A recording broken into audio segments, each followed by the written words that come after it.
ngasi August ki tarik taraga taruk irai numit asigi Rashi Fal mayamda khudol tamjari ahanbada mes Rashi tabak tawbada puning sangani hona zaman mai pakani maruk mapang singa mot tinagani pandun leirbsu senthum phangba oigani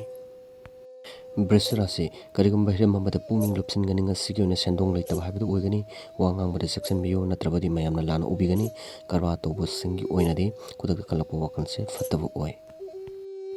Metun Rashi ngasi goina imungi miyusinga motinagani amadi nimit asi hogiba khangoroi anoba potchai leningani karwa tawningani marupsingi wa tagani couple singa oinadi afaba mari leiba oi hakchang nungaigani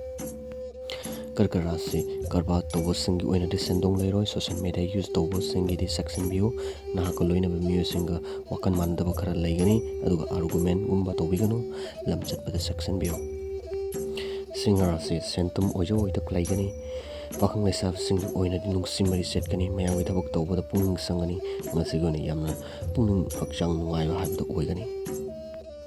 kaina Rashi lighting gi thabak torom da mai onsan gani nahaki haije singjabana tawna sel tum kanaba ojoi tok phangba leigani thabak tawbada puning sangani wakan nungai ba namit oigani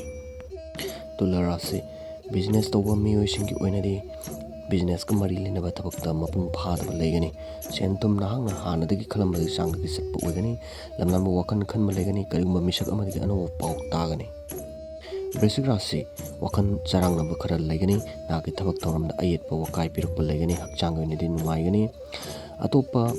mina hairakpa wada puning nungaitaba fawba pi Rashi maru mapangsingi mateng pangba ngamgani thabakta puning sangani karba tawba singi oinadi anoba plan tawba leigani thabak tawbada mai pakchagani